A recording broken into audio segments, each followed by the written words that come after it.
जय हिंद। आज जो टॉपिक हम लोग स्टार्ट करने वाले हैं उस टॉपिक का नाम है प्रियम्बल, यानी प्रस्तावना। सबसे पहले हम लोग ये बात जानेंगे कि जो प्रस्तावना है ना, ये एक्चुअली होता क्या है। ठीक है, देखिए हम लोग बात करते हैं सबसे पहले ये है कि जो प्रियम्बल जो वर्ड है ना, ये कहाँ से लिया गया है। ये जो प्रियम्बल जो वर्ड है ना, ये लिया गया है अमेरिका से। अमेरिका में फ़र्स्ट टाइम जो है ना प्रियम्बल वर्ड को यूज किया गया था। लेकिन क्या इंडिया में जो प्रियम्बल यूज किया गया था, क्या इसका ओरिजिनल जो नाम है क्या प्रियम्बल था? नहीं। तो इसका जो पहला नाम था क्या क्या था, ओरिजिनल जो इसका नाम था वो क्या था? इसका ओरिजिनल नाम था इसका ऑब्जेक्टिव रेजोल्यूशन। जो किसने पास किया था? जो ऑब्जेक्टिव रेजोल्यूशन जो था वो आपका 13 दिसंबर 1946 को नेहरू जी ने पास किया था। कहाँ पर? संविधान सभा में। ठीक है, कॉन्स्टिट्यूएंट असेंबली में पास किया था। ठीक है, यस, पास किया था।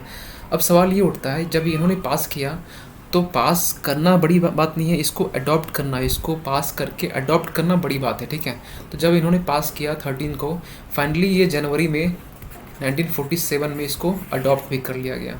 ठीक है, अब फिर सवाल ये उठता है कि ये जो प्रेम्बल था ना उसमें क्या था।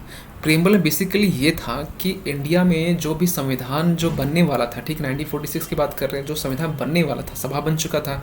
अब इंडिया में संविधान ही बनना था, कॉन्स्टिट्यूशन भी बनना था। अब ये इसका आधार क्या होगा, किस बेसिस पे वो बनने वाला है। ठीक है, जो प्रियम्बल जो बनने वाला ऑब्जेक्टिव जो रेजोल्यूशन की बात की गई थी, उसका आधार क्या होगा, उसका बेस क्या होगा, बस वो बेस वाली बात की गई थी वहाँ पर ऑब्जेक्टिव रेजोल्यूशन में। एग्जाम्पल समझते हैं। ठीक है, ये समझते हैं कि सपोज कीजिए किसी की शादी हो रही है। ठीक है, पार्टी चलेगी, पार्टी में वेज खाएगा या नॉन वेज खाएगा। ठीक है, तो वेज खाएगा। ठीक है, एक पॉइंट नोट डाउन कर लिए, वेज खाएगा। ठीक है, बफर सिस्टम चलेगा या टेबल वाला सिस्टम चलेगा? टेबल सिस्टम चलेगा। टेबल नोट कर लिए। अब यहाँ पर ये सोचना होगा कि यहाँ पर खाना वेज में क्या बनने वाला, वो बात की बात है। वेज बनेगा, एक पॉइंट हो गया। टेबल में खाना खाएगा, टेबल में कैसे खाएगा, लेट के खाएगा, जो भी जैसे भी कर खाएगा, टेबल में खाएगा। ठीक है, अब ये जो मेन जो पॉइंट है ना, वेज, टेबल, ये सब पॉइंट को अगर हम एक साइड कर देंगे और उसको एक पेज में लिख देंगे तो उसको हम बोलेंगे ऑब्जेक्टिव रेजोल्यूशन। यानी कि शादी में जो पार्टी होने वाली है और उस पार्टी में खाना किस तरीके से खिलाएंगे, क्या खिलाएंगे, उसका एक रेजोल्यूशन तैयार कर लिया, ऑब्जेक्टिव रेजोल्यूशन। उसी तरीके से संविधान किस आधार पे चलने वाला है, संविधान में मेन क्या क्या बातें बोली जाएगी। ठीक है, वो मेन बातों का जो है ना एक पूरा ब्यौरा जो है ना वो ऑब्जेक्टिव रेजोल्यूशन में कहा गया है। ठीक है, होप कि आपको ये पॉइंट समझ में आया होगा। ठीक है, थोड़ा आगे चलते हैं। अच्छा, एक सवाल फिर ये उठता है, यहाँ से एक क्वेश्चन ये बनता है सबसे पहले कि जो संविधान है ना, संविधान में ये जो प्रियम्बल जो वर्ड है, ठीक है, ये तो चलिए इंक्लूड हो गया। कैसे इंक्लूड हो गया? ऑब्जेक्टिव रेजोल्यूशन से इंक्लूड हो गया। ठीक है, अब सवाल ये उठता है, क्या जब ये संविधान तैयार हुआ था उसके पहले ही इसको रखा गया या संविधान पूरा तैयार होने के बाद इसको इंक्लूड किया गया? सवाल ये पूछा था कभी घुमा फिरा के। ठीक है, तो संविधान जब बन गया, पूरा तैयार हो गया, लास्ट में इसको रखा गया। ठीक है, अब सवाल फिर ये आता है कि ये जो प्रियम्बल है वो क्या है? प्रियम्बल जो वो क्या है, वो बेसिकली है क्या वो चीज़? तो एग्जाम्पल से और समझते हैं। सपोज कीजिए आप लुसेंट की बुक पढ़ते होंगे। लुसेंट की जब बुक पढ़ते हैं ना, तो आपको सबसे पहला जो पेज होता है ना, उसमें आपका जो है ना प्रीफेस लिखा होता है। प्रीफेस में क्या होता है, यानी कि उसमें इंट्रोडक्शन बोल सकते हैं। उसमें ये होता है कि कौन सा चैप्टर कहाँ पर है, पहले जियोग्राफी है, फिर पॉलिटी है, फिर आपका हिस्ट्री है, इस तरीके सीक्वेंस वाइज में होता है। तो वहाँ पर जो प्रीफेस में जो टॉपिक लिखा होता है, जियोग्राफी, हिस्ट्री, पॉलिटी, इकोनॉमिक्स, वो क्या है? वो यही चीज़ है। यानी संविधान में जो सबसे पहला पेज है, संविधान का जो प्रस्तावना है, संविधान का जो इंट्रोडक्शन वाला जो पार्ट है, यानी संविधान में जो सबसे पहला जो प्रीफेस वाला जो पेज है, उस पेज को बोलते हैं क्या? प्रियम्बल। इसमें हर एक वर्ड में लिखा गया है और इस वर्ड को इलैबोरेट करेंगे तो वो अलग मीनिंग निकलेगा। ठीक, पूरा संविधान इसमें है। लेकिन यहाँ पर हम ये बेसिकली समझाना चाह रहे हैं कि ये जो वर्ड यहाँ पर है, इस वर्ड को ही इलैबोरेट करके संविधान बनाया गया है। इसमें बहुत सारे आर्टिकल्स, अनुच्छेद है, अनुसूची है। ठीक है, बहुत सारा पार्ट्स है। हम लोग आगे टॉपिक डिस्कस करेंगे, लेकिन प्रियम्बल में जहाँ तक पढ़ना है पहले प्रियम्बल की बात करते हैं। ठीक है, अब यहाँ पर जो जो वर्ड है ना, पहले इसको समझते हैं। इसको समझने से पहले हम एक बात बताना चाहेंगे कि यहाँ पर जो प्रियम्बल जो है ना, प्रियम्बल को भी डिवाइड किया गया किस तरीके से। तो हम पहले यहाँ जाने से पहले आपको एक चीज़ समझाना चाहेंगे। यहाँ पर हर एक चीज़ का अलग अलग मीनिंग है। मतलब ये, अब एक चीज़ ध्यान समझिए। यहाँ पर जो वर्ड है ना, we the people of India, ठीक है, सबसे पहला स्टार्ट होता है we the people of India. मतलब क्या बोला जा रहा है? मतलब ये बोला जा रहा है कि हम जो भारत की जो जनता है या सिटीजन जो है, पीपल है, ठीक है, और वो खुद को पावर दे रहे हैं। वो खुद को पावर दे रहे हैं, यानी किस तरीके से, एक रिप्रेजेंटेटिव के तरीके से। मतलब हम लोग एक रिप्रेजेंटेटिव चुनते हैं और वो आगे चल के कानून बनाता, किन के लिए, हम ही लोग के लिए बनाता है। तो अल्टीमेटली देखा जाए ये हुआ कि जो पीपल ऑफ इंडिया है, ठीक है, वो अपने लिए कानून बना रहे हैं, यानी कि सोर्स, यानी संविधान का जो सोर्स है, संविधान का जो सोर्स है वो क्या है, वो हमारा we the people of India. और यहाँ से क्वेश्चन बने हुए हैं, चाहे आपका स्टेट पीसीएस हो, यूपीएससी हो, चाहे एसएससी हो, ठीक है। यानी संविधान का सोर्स क्या है, सोर्स क्या है, तो संविधान का जो सोर्स है ना वो है क्या, we the people of India. यहाँ ओनली पीपल लिखा, द पीपल लिखा गया, सॉरी, आप यहाँ वी कर सकते हैं, we the people of India, ठीक है। ये हमारा संविधान का सोर्स है, ठीक है। अब प्रियम्बल में ही यहाँ पर ये दिखा गया है कि सोर्स क्या है, नेचर क्या है, हमारा संविधान का ऑब्जेक्टिव क्या है, क्या ऑब्जेक्टिव के साथ ये जो प्रियम्बल वो बनाया गया है। और फाइनली जो है ना, ये जो संविधान है उसको अडॉप्ट कब किया गया, ये सारी जो बातें हैं ना, ये प्रियम्बल मेंशन किया हुआ। इसको एक एक करके समझेंगे कि इसका नेचर जो है ना वो किस तरीके से है। इसको याद करने का भी एक तरीका है। यहाँ पर जितने जो वर्ड मेंशन है ना उसको हम याद करने का तरीका हम लास्ट में बताएंगे। सबसे पहले हम लोग समझेंगे ये जो जितने भी वर्ड यहाँ पर यूज किए गए ना, या कि ये मतलब जो नेचर है संविधान का या ऑब्जेक्टिव है संविधान का, पहले इसको समझेंगे, फिर बाद में समझेंगे कि यहाँ पर जो इसको याद कैसे करेंगे, ठीक है, ये जो वर्ड है। और यहाँ से क्वेश्चन बनते हैं, 100% क्वेश्चन बनते हैं, और ये इंपॉर्टेंट टॉपिक भी है प्रियम्बल, और ये समझना सबके लिए ज़रूरी है, ठीक है। चलिए हम लोग सबसे पहले बात करते हैं कि नेचर क्या है। नेचर जो है ना ये सॉवरिन है, मतलब sovereign socialist secular democratic Republic. अब इसका मीनिंग होता क्या है, एक एक करके समझते हैं, ठीक है। सपोज कीजिए सॉवरिन यहाँ पर है, ठीक है, यानी कि इंडिया क्या है, इंडिया सॉवरिन है, मतलब इंडिया के ऊपर किसी भी बाहरी ताकत का यहाँ पर दबाव नहीं चलेगा। इंडिया अपने आप में डिसीजन ले सकता है, इंडिया के ऊपर कोई भी कंट्री दबाव नहीं बना सकता है, इंडिया के ऊपर कोई भी ऑर्गेनाइजेशन है वो दबाव नहीं बना सकता है। लेकिन अब ध्यान सुनिए, WTO UN, united nations organization, ठीक है, ये अगर कुछ बात बोलती है, ये कुछ निर्देश जारी करती है, तो इंडिया उसको मानेगा, यस मानना पड़ेगा। लेकिन ये ओनली इंडिया के लिए नहीं होता है, ये जो है ना संस्था, ये ऑल ओवर मतलब सारे कंट्री के लिए, 196 कंट्री यूएन में, तो 196 कंट्री को मानना पड़ेगा, ठीक है। तो कुछ एक्सेप्शन है वैसे। तो सॉवरिन इस सेंस से बोल सकते हैं कि यहाँ पर जो भी कंट्री है, जैसे इंडिया है, तो इंडिया के ऊपर पाकिस्तान जो है ना वो दबाव या कुछ बोल नहीं सकता है। लेकिन एक घटना आपको बताना चाहते हैं, ठीक है। घटना ये है, एक सेकेंड, जस्ट सेकेंड, देखिए आपको मालूम होना चाहिए कि 2 साल पहले की बात है, वियतनाम जो है ना, वियतनाम एक कंट्री है जो कि साउथ ईस्ट एशिया में आता है यहाँ पर, ठीक है। तो आपको ये भी मालूम होना चाहिए वियतनाम और चाइना का बनता नहीं है। तो वियतनाम ने इंडिया को इनवाइट किया अपने यहाँ पर कि मेरे यहाँ पर ऑयल का रिसोर्स बहुत ज़्यादा है, तेल का भंडार बहुत ज़्यादा है, आप आइए यहाँ पर मेरे यहाँ पर और तेल का एक्सप्लोइटेशन कीजिए। इन्वाइट किया गया, वियतनाम ने इंडिया को किया, ठीक। क्यों किया, क्योंकि वियतनाम को मालूम था कि चाइना के सामने टक्कर देने वाला साउथ ईस्ट एशिया में इंडिया ही है, ठीक है, इंडिया ही है। लेकिन अब सुनिए ध्यान से, यहाँ पर जब इंडिया को बुलाया गया तो चाइना ने यहाँ पर ज़ोर से धमकाया इंडिया को, ये रियल बात बता रहे हैं। और इंडिया ने उस वक्त यहाँ से छोड़ के चला गया, ठीक है, जो कि इंडिया को नहीं करना चाहिए। जब चाइना और इंडिया की जब बात होती है ना, जब आमने सामने होते हैं चाइना और इंडिया, तो पूरा जो वर्ल्ड है ना वो नज़रें गड़ा कर बैठी रहती है किसके ऊपर, दोनों के ऊपर।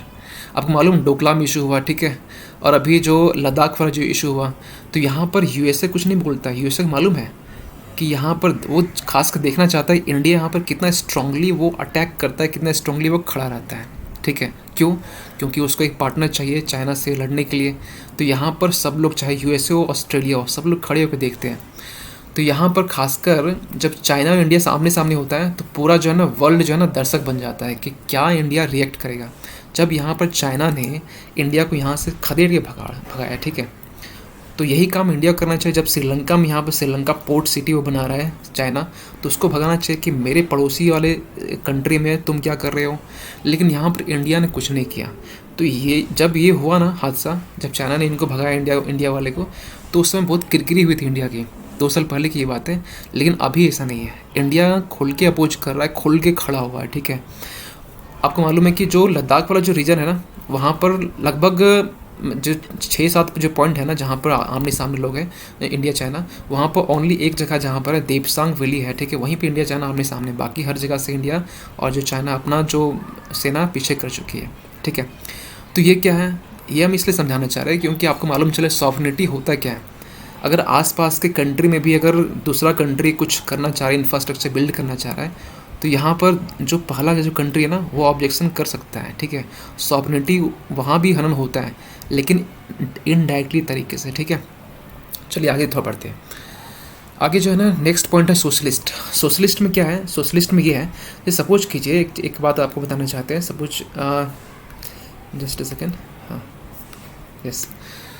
सोशलिस्ट में ये हुआ, देखिए सोशलिस्ट जो वर्ड है ना, सोशलिस्ट, सेक्युलर और इंटीग्रिटी, ये जो तीनों वर्ड है ना, ये सोशलिस्ट, सेक्युलर और इंटीग्रिटी जो यहाँ पर लिखा हुआ नहीं है तो वहाँ लिख दे रहे हैं। ये तीनों वर्ड जो है ना, इसको ऐड किया गया 42nd कॉन्स्टिट्यूशनल अमेंडमेंट एक्ट 1976, जिसको हम लोग क्या बोलते हैं, एक मिनी कॉन्स्टिट्यूशन भी बोलते हैं। कल भी हम लोग ये बात कर चुके थे। अब यहाँ बात ये समझते हैं कि जो सोशलिस्ट है ना, मतलब इंडिया जो है ना, इंडिया में सोशलिस्ट पॉलिसी यहाँ पर अपनानी होगी।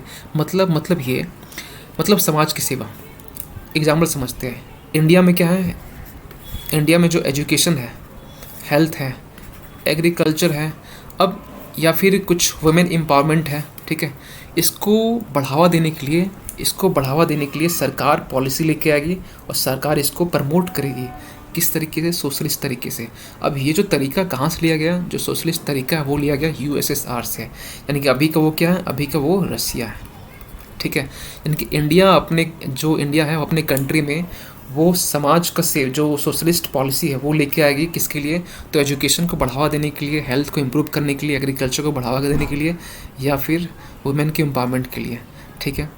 अब नेक्स्ट जो पॉइंट है ना वो आता है सेक्युलर। इंडिया पहले भी सेक्युलर कंट्री था, लेकिन ये जो वर्ड जो जोड़ा गया ना, मतलब ये मालूम चल गया कि हाँ अब तो प्योर है।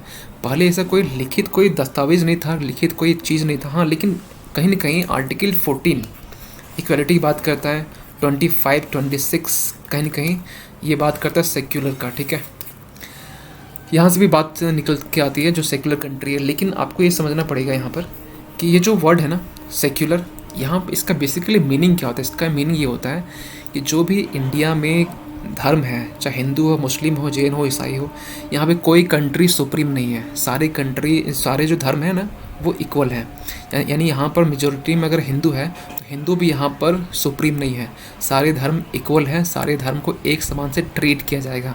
गवर्नमेंट हर एक धर्म को ट्रीट करेगी इक्वल तरीके से, ठीक है। अब फिर क्वेश्चन ये उठता है कि चलो भाई ठीक है, ये तो पॉइंट समझ में आ गया। अब यहाँ जो अगला जो पॉइंट है ना डेमोक्रेटिक, इसमें थोड़ा सा लंबा जाएगा, इसलिए क्योंकि इसमें हम बताएंगे कि डेमोक्रेटिक में थोड़ा कुछ और भी इसको मतलब इसका एप्लीकेशन की बात करें तो कुछ वर्ड और आते हैं, तो हम लोग बात करेंगे आगे। तो डेमोक्रेटिक से पहले हम रिपब्लिक समझते हैं, क्योंकि डेमोक्रेटिक जो है ना उसको हम लोग आगे एक स्लाइड में और समझेंगे। तो रिपब्लिक सबसे पहले समझते हैं। तो रिपब्लिक का मीनिंग क्या होता है? देखिए, जो भारत की जो पॉलिटी है ना, इंडियन पॉलिटी जो है ना, या फिर वर्ल्ड की जो पॉलिटी है, ठीक है, ये मान के चलिए वर्ल्ड की जो पॉलिटी है ना, ये आगे चला जा रहा है बार बार। वर्ल्ड की जो पॉलिटी ना उसको दो पार्ट में डिवाइड कर सकते हैं। किस तरीके से? तो एक मोनार्की, एक रिपब्लिक, एक मोनार्क, एक रिपब्लिक। दोनों का मीनिंग क्या होता है? तो रिपब्लिक जो होता है, रिपब्लिक का मीनिंग ये होता है कि उस कंट्री का जो हेड है, उस कंट्री का हेड, किसी भी कंट्री का जो हेड है ना वो प्रेसिडेंट होता है, ठीक है। तो जो कंट्री का जो हेड है ना वो आपका इलेक्टेड होना चाहिए। मतलब यहाँ का जो प्रेसिडेंट है वो इलेक्ट होके ही जाता है ना। हाँ, ये बात अलग है कि डायरेक्टली उसको पब्लिक उसको इलेक्ट नहीं करती है। उनको इलेक्ट करने में हम आपको ये सब्जेक्ट है, ये टॉपिक हम पढ़ाएंगे। प्रेसिडेंट उनको जो इलेक्ट करती है ना वो एमपीज़ करती है, एमएलएस करती है। लेकिन यहाँ पे एक कंडीशन ये है, जो भी नॉमिनेटेड एमपीज़ है और एमएलएस है वो इलेक्ट नहीं करती, वो पार्टिसिपेट नहीं करती। हाँ, लेकिन जो इम्पीचमेंट है, इम्पीचमेंट में वही आपका जो नॉमिनेटेड है वो पार्टिसिपेट करती है। तो ये अलग मुद्दा है, ये अलग टॉपिक है प्रेसिडेंट में का, तो हम अलग से समझाएंगे। तो जो प्रेसिडेंट है यानी कि head of the state, head of the आपका जो कंट्री है वो आपका इलेक्टेड होना चाहिए। अगर इलेक्टेड है तो उसको बोलेंगे, उस कंट्री बोलेंगे हाँ रिपब्लिक डे मनाते हैं ना, ठीक है। आप जाएंगे यूके तो वहाँ पर रिपब्लिक डे नहीं मनाया था। क्यों? क्योंकि वहाँ पर मोनार्क की सिस्टम चलता है। मतलब वहाँ का जो प्रेसिडेंट है, वहाँ का जो क्वीन है, वहाँ का जो किंग है, ठीक है, वो किंग और क्वीन सिस्टम चलता है। वहाँ का जो किंग है ना, किंग वहाँ का जो है, या फिर वहाँ का जो क्वीन है वो आपका इलेक्टेड नहीं होता, वो आपका क्या है, वो आपका मोनार्क सिस्टम यानी कि किंग वाला जो सक्सेसर वाला सिस्टम जो चलता है ना वो चलते आ रहा है, ठीक है। होप कि आपको ये पॉइंट समझ में आया होगा। नेक्स्ट बात करते हैं डेमोक्रेटिक। देखिए डेमोक्रेटिक का मीनिंग क्या होता है। डेमोक्रेटिक का मीनिंग ये होता है कि जो कंट्री है, जो भी जैसे इंडिया कंट्री है, ठीक है, यहाँ पर जो गवर्नमेंट, जो जो सरकार जो चलती है, वो सरकार जो चलने के पीछे रीज़न क्या होता है, यहाँ पब्लिक एक रिप्रेजेंटेटिव को चुनती है बाय वोट, बाय इलेक्शन के थ्रू से, और वो रिप्रेजेंटेटिव जो होता है ना, वो उन पब्लिक के लिए पॉलिसी स्कीम्स लेके आती है और अल्टीमेटली बोल सकते हैं कि पूरा जो इंडिया है ना, पूरे नेशन को गवर्न करती है, ठीक है। अब क्वेश्चन ये उठता है यहाँ पर कि जो डेमोक्रेटिक है ना, इसको फर्दर इसको डिवाइड किया गया है किस तरीके से, तो इसको फर्दर डिवाइड किया गया है। अब इसको आगे चलना था, आगे नहीं जा रहा है, हाँ सही। तो डायरेक्ट जो डेमोक्रेसी है ना, देखिए इसमें दो टाइप का होता है, एक होता है डायरेक्ट, एक होता है इनडायरेक्ट, ठीक है, डेमोक्रेसी में। तो जो इनडायरेक्ट होता है ना, उसमें कुछ बड़ा चीज़ है नहीं है। इनडायरेक्ट में समझ चलिए कि इनडायरेक्टली मतलब ये मान चलिए कि यहाँ पर ए है, बी है, सी है, डी है, ठीक है, और ई है, और यहाँ पर हम हेड है, ठीक है, यहाँ पर इसके हेड हम है। अगर हम चाहेंगे कि मेरा जो है ना अगला सक्सेसर कौन होगा, सी होगा, बस हो गया इलेक्शन, इनडायरेक्ट इलेक्शन हो गया है, मतलब इनडायरेक्ट डेमोक्रेसी हो गया, ठीक है। तो इसमें ज़्यादा बात नहीं करना है। हाँ, डायरेक्ट डेमोक्रेसी जो होता है ना, वो 4 टाइप के होते हैं। होता है क्या बेसिकली, देखिए इसको समझिए ध्यान से, और इसको मिटा लेते हैं। देखिए एक चीज़ ध्यान से, इस कहाँ गया, सबसे पहला जो पॉइंट है ना, रेफरेंडम, ठीक है। डेमोक्रेसी का ही ये टाइप है। रेफरेंडम क्या होता है आपको मालूम होना चाहिए। जब सरदार वल्लभ भाई पटेल जब देश को एक कर रहे थे, ठीक है, देश को एक करने में जुटे हुए थे, जितने रियासतें थी 565 के आसपास, तो उसमें से एक था आपका जूनागढ़, याद होना चाहिए, जूनागढ़ था आपका एक। तो जो जूनागढ़ था ना, वहाँ का जो राजा था वो था मुस्लिम, लेकिन वहाँ की जो जनता थी मेजोरिटी, वो था आपका हिंदू, ठीक है। तो वल्लभ भाई पटेल ने ये बोला कि आप किन के साथ मिलना चाहोगे, पाकिस्तान या इंडिया के साथ। तो क्योंकि ये मुस्लिम था तो इन्होंने डिसाइड किया कि मैं पाकिस्तान के साथ जाऊँगा, ठीक है। लेकिन उनको मालूम था यहाँ की जनता हिंदू थी और इनका भी डिसीजन कहीं कहीं मालूम था। तो उन्होंने ये बोला सरदार पटेल कि आप एक काम करो, आप रेफरेंडम करवा लो। तो इन्होंने बोला कि नहीं, यहाँ का राजा हम है, तो रेफरेंडम यहाँ पर नहीं होगा। फाइनली यहाँ वहाँ पर रेफरेंडम होता है, यानी कि मतलब क्या हुआ, रेफरेंडम में ये होता है कि वहाँ की जो जनता है वो डायरेक्टली कोई भी डिसीजन मेकिंग प्रोसेस में वो पार्टिसिपेट करती है। कोई भी डिसीजन लेना है तो उसके प्रोसेस में डायरेक्टली अगर जनता वो पार्टिसिपेट कर रही है, भागीदारी बन रही है, तो उसको बोलते हैं रेफरेंडम। मतलब ये हुआ, जैसे मान चलिए पार्लियामेंट में कानून कौन बनाता है, एमपीज़ बनाता है, मेंबर पार्लियामेंट बनाता है। अगर जो कानून है ना, अगर वो बनाने वाला अगर आपका पब्लिक डायरेक्ट हो, ठीक है, पब्लिक चली जाएगी सांसद, ठीक है, और बिल पेश कर देगी, उसको राज्यसभा में लोकसभा पास करके प्रेसिडेंट से असेंबली लेगी, ठीक है। अगर ये प्रोसेस चले ना, तो उसको क्या बोलेंगे, उसको बोलेंगे हम लोग रेफरेंडम, ठीक है। मतलब वहाँ पब्लिक डायरेक्टली वहाँ पार्टिसिपेट कर रही है। अब एक चीज़ समझना होगा आपको, देखिए जब रेफरेंडम, और एक एग्जांपल लेते हैं, जैसे स्पेन है, ठीक है, स्पेन एक कंट्री है, ठीक है, उसके जस्ट ऊपर में ना एक कैटेलोनिया, एक छोटा सा कंट्री है जो अभी अलग होने की बात कर रहा है। क्यों, उसी में है, स्पेन में ही हुआ है, ठीक है। कैटेलोनिया जो है ना वो रिच कंट्री है, और जो पूरा स्पेन का जो अर्थव्यवस्था, इकोनॉमी जो चलती है ना, यहाँ से चलती है 70%, मतलब 30% यहाँ से, 70 यहाँ पर। तो ये कैटेलोनिया चाहता है कि मेरा इसमें पार्टिसिपेशन ज़्यादा है इकोनॉमिक रन करने में, तो क्यों ना हम अपना एक अलग कंट्री कर ले, अपना 70% जो है ना हिस्सा कहीं के स्पेन पूरा उसको डिस्ट्रीब्यूट करता है। तो यहाँ पर जो है ना, जो कैटेलोनिया है वो चाहता है कि रेफरेंडम कराया जाए कि वो अलग होना चाहता है, नहीं होना चाहता है, ठीक है। तो रेफरेंडम आज भी है, बस इंडिया में नहीं है, ठीक है। इंडिया में कब था, तो आपको एग्जांपल दे चुके हैं, जूनागढ़ जो था उसको एक करने के लिए रेफरेंडम किया गया था। अब सवाल ये उठता है इनिशिएटिव क्या होता है, ठीक है। देखिए वही है, टाइप तो वही है, लेकिन इसमें बात ये है कि जब, जैसे अभी एग्जाम्पल समझाया ना, कि जब पब्लिक डायरेक्ट बिल पेश करे सांसद में, तो यहाँ पर ये है, ये देखिए बिल पेश करने का जो है ना, बिल प्रेजेंट करने का पावर किसके पास है, तो बिल प्रेजेंट करने का पावर आपका एमपीज़ के पास है, ठीक है, ये एमपीज़ के पास है। लेकिन यही जो पावर है ना, बिल को प्रेजेंट करने का पावर अगर आपका पब्लिक के पास चला जाए, एक आम जनता के पास चला जाए, ठीक है, एक आम जनता जाए पार्लियामेंट में और वो जाके बिल को पेश कर दे, ठीक है। प्राइवेट, ये देखिए बिल जो होता है ना वो अलग टॉपिक है, वो हम बात करेंगे। प्राइवेट बिल होता है और पब्लिक बिल होता है, ठीक है। प्राइवेट बिल कोई पास कर सकता है, पब्लिक बिल जो है ना वो गवर्नमेंट पास करती है, ठीक है। तो जो इनिशिएटिव में क्या होता है, इनिशिएटिव में ये होता है कि जो भी बिल पास किया जाता है ना, वो आपका पब्लिक करती है, आम जनता जाकर करती है, ठीक है। और उस तरीके से बिल अगर वो आगे पास हुआ तो ठीक है, एसेंट बन जाता है। तो ये भी एक तरीका डेमोक्रेसी, डायरेक्ट डेमोक्रेसी का, ठीक है। रिकॉल, ये इंटरेस्टेड है, ठीक है। देखिए एक बात आपको बताना चाहते हैं। देखिए एक चीज़ सोचिए, अगर इंडिया में ये सिस्टम हो जाए तो क्या होगा, ठीक है। देखिए एक चीज़, यस, देखिए होता क्या है, मान के चलिए मोदी जी को हम लोग इलेक्ट किए, बनारस से मोदी जी इलेक्ट हुए, मोदी जी चले गए कहाँ पर, पार्लियामेंट, ठीक है, चुनकर। अब मोदी जी को पसंद हम नहीं आ रहे हैं, हम नहीं और भी जनता उनको पसंद नहीं कर रही, या फिर जहाँ पर जिस कॉन्स्टिट्यूएंट से वो लड़े हैं, जहाँ से वो चुनाव लड़े हैं, वहाँ की जनता उनको पसंद नहीं कर रही है, ठीक है। और वहाँ की जनता के पास ये पावर है कि जो अगर ये आदमी काम मेरे लिए नहीं कर रहा है तो इनको वापस बुलाने का, इनका सीट को छीनने का। अब सीट अगर पब्लिक दी है तो पब्लिक ही छीनेगी, तो वही सीट जब पब्लिक छीन लेती है, ठीक है, रिकॉल कर लेती है वो जो सीट उनको दिया गया है, ठीक है, उनको रिकॉल यानी छीन लेती है, तो छीनने वाले को बोलते हैं रिकॉल, ठीक है। यानी कि ये तो अभी नहीं है, आप अपना मतलब जो ओपिनियन है वो दे सकते हैं कमेंट में, क्या रिकॉल वाला जो सिस्टम है वो इंडिया में होना चाहिए या नहीं होना चाहिए। कि अगर कोई भी एमपीज़ है या एमएलए है, उनका काम पसंद नहीं आया तो जनता के पास ये पावर होना चाहिए कि उनको वापस बुला सके, रिकॉल कर सके, ठीक है। उनको जो एमपीज़ का जो पद मिला है, जो सीट मिला है, वो एमपीज़ के सीट से हटाने का जो है ना पावर पब्लिक के पास होना चाहिए। वो जो पावर है उस पावर को बोलते हैं रिकॉल, ठीक है। ये पॉइंट समझ में आ गया होगा। चलिए आगे बढ़ते हैं। प्लेबिसाइट, प्लेबिसाइट में क्या होता है, देखिए ये भी उसी टाइप का है, ये भी उसी टाइप का है, ठीक है।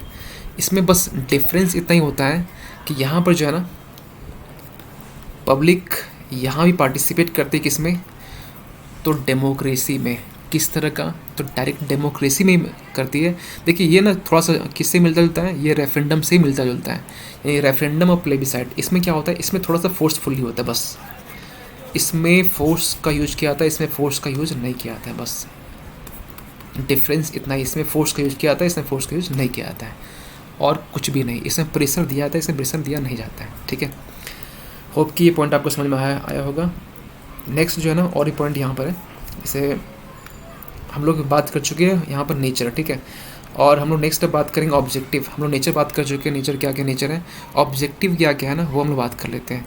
देखिए सबसे पहला जो ऑब्जेक्टिव है ना वो आपका है जस्टिस, ठीक है, जस्टिस। देखिए हम इसका एक शॉर्ट ट्रिक बताएंगे कि इसका शॉर्ट ट्रिक क्या याद करने का। ये सबसे पहले आप ये समझिए कि ये जो है ना, इस जस्टिस, लिबर्टी, इक्वालिटी, फ्रेटर्निटी, ठीक है। यहाँ पर जो तीन जो वर्ड है ना, जस्टिस, लिबर्टी, इक्वालिटी, ये जो तीन जो वर्ड है ना, ये आपका फ्रेंच रेवोल्यूशन से लिया गया, ये आपका, और ये जो ऊपर जो बात की ना हम लोग सोशलिस्ट, ये आपका लिया गया रशियन रेवोल्यूशन से। देखिए हम एक वीडियो अलग से बनाएंगे रशियन रेवोल्यूशन में हुआ क्या था, उसके एक स्टोरी वाइज में समझाएंगे। फ्रेंच रेवोल्यूशन में क्या हुआ था, अमेरिकन रेवोल्यूशन में क्या हुआ था, इंडस्ट्रियल रेवोल्यूशन में क्या हुआ था, ये वर्ल्ड हिस्ट्री टॉपिक है, तो इसको हम अलग अलग से डाल देंगे, अलग से वीडियो बना के। अगर आप बोलेंगे तो, अगर आपको चाहिए तो हम इसको अलग से वीडियो बना देंगे, ठीक है। तो ये जो तीनों वर्ड है ना, हाँ ये फ्रेटर्निटी नहीं लिया गया है, ठीक है। तो जो तीनों वर्ड है ना ये ले गया आपका कहाँ, फ्रेंच रेवोल्यूशन से। इसका मीनिंग क्या होता है, जस्टिस मतलब क्या हो, जस्टिस हर तरीके से, जस्टिस आपका सोशली हो, इकोनॉमिकली हो, पॉलिटिकली हो। मतलब क्या हो, सोशली मतलब जस्टिस मतलब मान के चलिए समाज में किसी को अगर एजुकेशन, यानी कि एजुकेशन मिल रहा है, एक को एजुकेशन मिल रहा है, एक को एजुकेशन नहीं मिल रहा है, मतलब यहाँ पर ये होना चाहिए एजुकेशन के फील्ड में जस्टिस होना चाहिए। अगर एक को एजुकेशन मिल रहा है तो दूसरे को भी एजुकेशन मिलना चाहिए, ये हो गया आपका जस्टिस। अगर एक को नहीं मिल रहा दूसरे को मिल रहा है, मतलब यहाँ पर ये जस्टिसेबल नहीं है, ये जस्टिस नहीं हो रहा है यहाँ पर। इकोनॉमिकली मतलब क्या हुआ, मतलब अमीर एक गरीब, ठीक है, ये तो आज भी है। जस्टिस जो है ना इकोनॉमिक के लेवल में इतना ज़्यादा ये अनबैलेंस है, बोल सकते हैं कि ये जो है ना, ये मान चलिए 1% जो है ना, इंडिया 1% जो रिच है ना पूरी इंडिया को चलाते हैं, ये मान के चलिए, ठीक है। ये डेटा है, ये मेरा डेटा नहीं है, ये गवर्नमेंट डेटा है। 1% जो रिच है ना वो पूरे इंडिया को चलाते हैं इकोनॉमिक लेवल में। पॉलिटिकल लेवल में मतलब यहाँ पर वुमेन का भी पार्टिसिपेशन होना चाहिए, यहाँ औरतें पार्टिसिपेट कर सकती हैं, ठीक है, मतलब गवर्नमेंट के प्रोसेस में। या फिर ये बोल सकते हैं कि यहाँ पर जो है ना, जो वर्क प्लेस जो होता है ना, या कोई बिज़नेस होता है या फिर कोई कंपनी होता है, वहाँ पर जितना प्रेफरेंस मेल को दिया जाता है उतना प्रेफरेंस आपको वुमेन को भी देना होगा। इसका मतलब ये हुआ कि पॉलिटिकली जो है ना आपको मतलब वुमेन और मैन को दोनों को एक मानना पड़ेगा, ठीक है। जस्टिस इसका मीनिंग ये हुआ। लिबर्टी का देखिए, लिबर्टी और फ्रीडम एक ही होता है, लेकिन लिबर्टी में क्या होता है, देखिए एक चीज़ आपको समझना पड़ेगा। लिबर्टी जहाँ पर थोड़ा सा रिस्ट्रिक्शन हो, लेकिन यहाँ पॉजिटिव रिस्ट्रिक्शन भी है, नेगेटिव रिस्ट्रिक्शन भी है। मतलब फ्रीडम, मतलब फ्रीडम जहाँ वर्ड यूज करते हैं, मतलब यहाँ पर हर चीज़ का फ्रीडम। यहाँ पर ऐसा नहीं। लिबर्टी मतलब ये हुआ कि आपको फ्रीडम दी जा रही है, लेकिन यहाँ पर कुछ लगाम के साथ, ठीक है। जैसे घोड़ा में लगाम होता है ना, तो उस तरीके से लिबर्टी में आपको फ्रीडम दी जा रही है, लेकिन कुछ लगाम के साथ। मतलब आपको बोलने का अधिकार है, लेकिन आप अनाप शनाप तो नहीं बोलेंगे ना। ऐसा नहीं कि आप मोदी बोल दिए मोदी गोली मार देंगे, ठीक है। बोलने का अधिकार है, लेकिन आप वो चीज़ नहीं बोलेंगे कि आपको जो देश का जो अखंडता और एकता है उसमें कुछ वॉल्यूशन हो, ठीक है। तो यहाँ पर ये बोल सकते हैं कि जो लिबर्टी है ना हम लोग पास है, लेकिन एक लिमिट में। यहाँ पर जो देश की एकता अखंडता को वॉल्यूशन ना हो उस तरीके से। तो लिबर्टी सबके पास है, बोलने का, घूमने का, जाने का, कहीं भी सेटल होने का, कुछ भी करने का, कोई भी एग्ज़ाम की तैयारी करने का, ठीक है। नहीं तो अगर ऐसा हो कि आप यूपीएससी कर सकते हैं, आप एसएससी कर सकते हैं, तो सोचो क्या होता है फिर। चलिए नेक्स्ट है इक्वालिटी। इक्वालिटी में सबको समान अधिकार है हर फील्ड में। अगर मान के चलिए कि यूपीएससी में अगर हम मतलब बैठ सकते हैं या फॉर्म फिलअप कर सकते हैं, तो आप भी कर सकते हो। हर एक इंसान कर सकता है, हर एक डिसेबल इंसान कर सकता है, हर एक वुमेन, हर एक मेल, हर एक इंसान कर सकता है। इक्वालिटी हर चीज़ में होनी चाहिए, अपॉर्चुनिटी हर चीज़ में होनी चाहिए, सबके लिए इक्वल। हाँ, मतलब ये प्रमोशन जो है ना, प्रमोशन इक्वालिटी, ये तो डिबेट वाली बात है, ये तो अभी तक लागू नहीं हुआ है। लेकिन इक्वालिटी अभी अपॉर्चुनिटी में है, लेकिन प्रमोशन में इक्वालिटी नहीं है। अगर ऐसा होता है इक्वालिटी प्रमोशन में, तब तो पता नहीं, मतलब बहुत कुछ हो जाता है, ठीक है। ये तो अलग टॉपिक है। फ्रेटर्निटी, इंडिया में भाईचारा होना चाहिए। सब लोग यहाँ पर हिंदू हो, मुस्लिम हो, सिख हो, ईसाई हो, सबको एक साथ मिलकर रहना चाहिए। जो लोग पढ़ा लिखा होता है ना, वो लोग इसको फॉलो करते हैं। वो लोग नहीं देखते हिंदू, मुस्लिम, सिख, ईसाई, ठीक है। मेरे बहुत सारे दोस्त सिख है, मुस्लिम है, और बहुत अच्छा दोस्ती है, ठीक है। तो ये सब में होना चाहिए। फ्रेटर्निटी जो भाईचारा सब में हो रहना चाहिए। और जो लोग पढ़े लिखे होते हैं ना, इसको अच्छे से जानते हैं। जो लोग पढ़े लिखे नहीं होते ना, तो वो लोग फिर अपना फिर गुणगान गाते हैं, चाहे जो जिस धर्म का हो, ठीक है। तो चलिए ये पॉइंट यहाँ ऑब्जेक्टिव्स मालूम चल गया। अब यहाँ पे एक लास्ट ये पॉइंट बोला गया कि इसी संविधान को अडॉप्ट कब किया गया, 26 नवंबर 1949 को। लेकिन देखिए एक चीज़ बताना चाहेंगे, ये तो अडॉप्ट किया गया, लेकिन जब फोर्स में कब आया? फोर्स में आपका आया था 26 जनवरी 1950 में। देखिए ये दोनों चीज़ डिफरेंस हैं। एडॉप्शन जब बात की जाएगी संविधान को अडॉप्ट कब किया गया, तो 26 नवंबर 1949। लेकिन जब बात क्वेश्चन ये होगा कि फोर्स में कब आया, संविधान कब आया फोर्स में, यानी कब उसको स्टार्ट हुआ, कब इसका जो नियम है ना वो लागू हो चुका था, ये 26 जनवरी 1949 को, ठीक है। देखिए एक चीज़ और यहाँ क्वेश्चन उठता है कि देखिए जैसे फंडामेंटल राइट्स, मूल अधिकार है, ठीक है, वो जस्टिसेबल है या नहीं है, आप कमेंट में करेंगे। लेकिन जो प्रियम्बल है, जो डीपीएसपी है, डायरेक्टिव प्रिंसिपल और स्टेट पॉलिसी, जो फंडामेंटल ड्यूटीज़ है, वो जस्टिसेबल नहीं है। जस्टिसेबल मतलब क्या हुआ? मतलब ये हुआ कि वो अगर इसमें कुछ उल्लंघन होता है, अगर आपका ये वॉल्यूशन होता है, कोई आपका ये अधिकार छीन लेता है, ठीक है, प्रियम्बल में जो वर्ड लिखा हुआ है, तो ये आप जो मुद्दा को लेकर आप कोर्ट नहीं जा सकते हैं।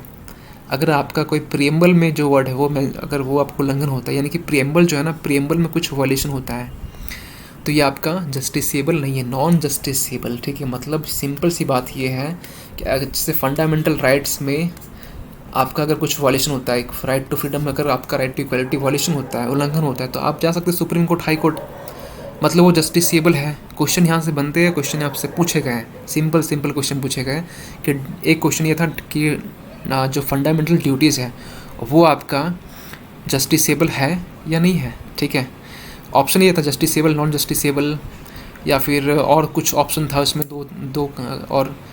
तो आपको ये जानना होगा कि जस्टिसेबल ओनली फंडामेंटल राइट्स ही है, बाकी और कुछ भी नहीं है। तो प्रियम्बल जो है ना वो जस्टिसेबल नहीं है, ठीक है। यानी कि साफ साफ यहाँ देखिए ये जो है ना, ये not enforceable in courts of law, यानी कि कोर्ट में ये इन्फोर्सेबल नहीं है। आप इस मुद्दा को लेकर कोर्ट में नहीं जा सकते हैं। अगर आप ये आपके उल्लंघन हो रहा है तो आप इसको अपने आप से रखें, आप में रखेंगे, आप ये हाई कोर्ट, सुप्रीम कोर्ट नहीं ले जा सकते हैं, ठीक है। एक लास्ट पॉइंट इसमें बचता है कि जो प्रियम्बल है ना, आपको मालूम है कि संविधान के पहला पेज है, लेकिन फिर भी ये सवाल उठा, एक बेरूबारी केस आता है, ठीक है। ये केस इसलिए आता है, देखिए एक चीज़ बताना चाहेंगे, बेरूबारी जो केस है ना, बेरूबारी केस ये आया था आपका 1980 में, ठीक है, 1960 था, ठीक है। ये जो केस आया था ना, इस केस के आने के पीछे रीज़न ये था। अब सवाल ये उठ गया प्रियम्बल जो ना संविधान का पार्ट है या नहीं है। अब देखिए ये, अब अगर आपसे ये पूछा जाए कि जो लुसेंट का जो बुक है ना, उसमें हम वो पेज उड़ा दें प्रीफेस वाला जिसमें टॉपिक लिखा होता है, ठीक है, और या आपसे ये पूछे कि वो जो टॉपिक वाला जो पेज है ना वो लुसेंट का पार्ट है या नहीं है, तो आप बोलेंगे यार भाई पागल हो क्या, वो तो पेज उसी के पार्ट है ना, उसमें तो साफ साफ लिखा गया ना क्या ऑब्जेक्टिव रेजोल्यूशन है, वही तो आपका प्रीएम्बल आगे जाके बनता है। तो बेरूबारी केस में ये उठाया गया कि प्रीएम्बल पार्ट है या नहीं है। अब सोचिए यहाँ पर जजमेंट ये आता है कि नहीं, प्रीएम्बल जो है ना, प्रीएम्बल वो संविधान का पार्ट नहीं है। सोचिए, बेरूबारी केस में ये बोला गया प्रीएम्बल जो संविधान के पार्ट नहीं है, ठीक है। फिर ये मुद्दा जो है ना आगे चलकर केशवानंद भारती केस में आता है, ठीक है। ये हम कल हम बोल चुके हैं, ठीक है। ये 1973 में आता है। इसमें 13 जजेस का बेंच, सबसे आज तक सबसे बड़ा बेंच केशवानंद भारती केस में ही बैठा था, ठीक है। तो इसमें और भी सारे जजमेंट आए थे, कल हम लोग बात कर चुके थे। इसी में बेसिक स्ट्रक्चर निकल के आया था। और यहाँ पर एक बात और निकल के आया है कि जो प्रीएम्बल है वो संविधान का पार्ट है या नहीं है। तो केशवानंद भारती केस में सब कुछ ठीक कर दिया था, ठीक है। मूल ढांचा लेके आ गया, बेसिक स्ट्रक्चर। इसी में बोला गया जो प्रीएम्बल है ना वो आपका पार्ट है किसका, तो ये आपका पार्ट है संविधान का, ठीक है। एक आपका फिर से आया था LIC केस आया था, LIC केस, ठीक है। उसमें साफ साफ बोला गया, सुप्रीम कोर्ट ने ये बोला कि यस प्रीएम्बल जो है ना वो संविधान का एक इंटीग्रल पार्ट है, ठीक है। इंटीग्रल पार्ट है संविधान का, ठीक है। तो ये 3 जजमेंट आपको याद रखना पड़ेगा। देखिए लास्ट वाला जो है ना वो एक्स्ट्रा है, लेकिन आपको याद रखना पड़ेगा किस केस में जो है ना प्रीएम्बल को संविधान का पार्ट नहीं बोला गया। तो बेरूबारी केस किस में बोला गया, तो केशवानंद भारती केस में बोला गया, ठीक है। तो होप कि आपको ये टॉपिक समझ में आया होगा। और अगर कुछ डाउट होगा तो आप कमेंट कर सकते हैं। और मिलते चलिए नेक्स्ट जो टॉपिक है उसमें हम लोग मिलेंगे कल, ठीक है। तब तक के लिए बाय, जय हिंद।